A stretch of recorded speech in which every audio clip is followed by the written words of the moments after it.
tout le monde, donc nous voici aujourd'hui pour ma 10e vidéo donc, sur ma chirurgie maxillofaciale. Et donc aujourd'hui je vous fais un petit retour donc, sur les 3 mois qui viennent de s'écouler depuis ma vidéo précédente.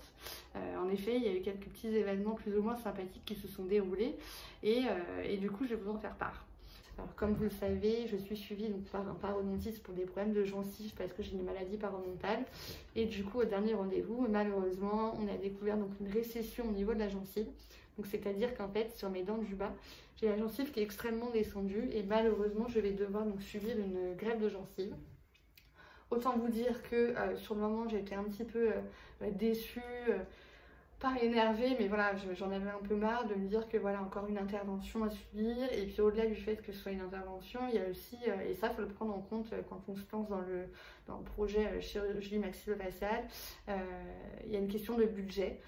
C'est des actes qui sont pas très bien remboursés, en tout cas de mon côté, et en sachant que je suis sur Paris, donc les coûts sont un petit peu plus élevés.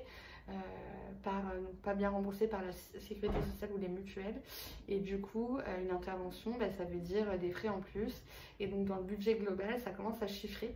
Du coup sur le moment je me suis dit ah non, je fais tout bien, c'est à dire que je me lave bien les dents, je mets bien les brossettes, etc. Et malheureusement du fait de cette maladie forcément j'ai des conséquences. En fait comme les bagues elles font bouger les dents, du coup ma gencive est descendue.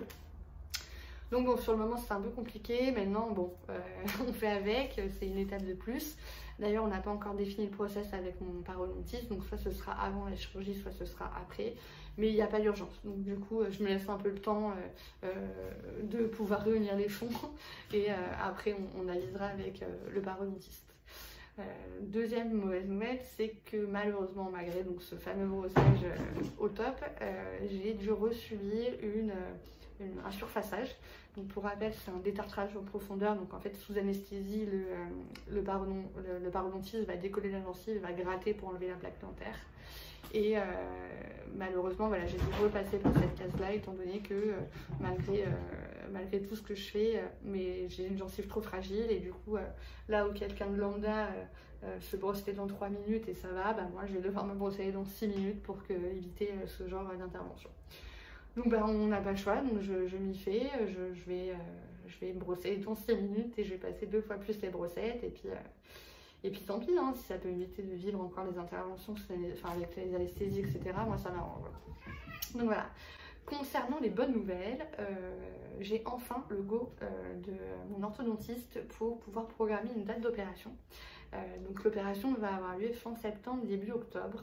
J'ai rendez-vous avec le chirurgien le 20 juillet pour que l'on puisse définir exactement ce que l'on fait. Donc ce qui était prévu au premier rendez-vous, c'était une ligne maxillaire plus une génioplastie. On va confirmer si je dois tout faire ou si on doit rajouter quelque chose ou si on doit enlever quelque chose. On verra donc à ce moment-là. Et puis je dois donc l'appeler début juillet pour bloquer la date d'opération, pour être sûre en fait d'avoir un créneau disponible pour moi à cette période-là. Salut, quelqu'un qui vous dit bonjour. Voilà. Et du coup j'ai hâte parce que c'est vrai qu'au premier rendez-vous, je n'avais pas pensé à lui poser toutes les questions concernant l'opération. C'est vrai qu'au début, on ne sait pas trop, donc on y va, on oublie plein de choses, et au fur et à mesure qu'on est dans le process, en fait, il y a plein de questions qui nous viennent à l'esprit. Du coup, j'ai hâte de pouvoir le re-rencontrer et donc voir avec lui et comprendre en fait vraiment ce qu'on va me faire, et surtout le côté post-opératoire qui me fait peur. Voilà un peu des nouvelles. Sinon concernant donc les bagues linguales, finalement ça suit son cours, c'est pour ça que je fais moins de vidéos comme je vous l'ai dit sur ma vidéo précédente. J'ai des rendez-vous toutes les 6 semaines, donc le seul impératif pour pouvoir passer à la case d'opération, c'est que toutes mes dents soient resserrées. Là ça bouge bien, hein. Franchement je suis contente. Et du coup il faut que tous les trous soient resserrés pour passer à cette étape.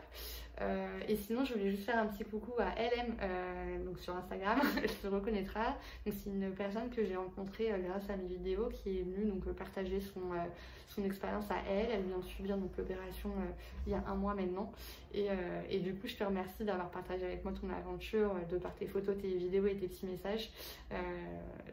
En tout cas j'incite vraiment tout le monde à mettre des commentaires ou autres en fait pour partager son expérience, parce que c'est hyper cool de pouvoir être compris et un peu comprendre ce que les autres vivent, ça peut nous donner plein d'idées, notamment quant à l'opération, ce qu'on doit acheter, ce qu'on doit prendre, etc. et tout. Donc merci à toi et bonnes vacances à Marrakech, parce que je sais que tu y es en ce moment. Et pour les autres, je vous dis à bientôt pour des nouvelles suites au rendez-vous avec le chirurgien. Donc je reviendrai vers vous, je pense, fin juillet. Je vous fais des bisous et à bientôt.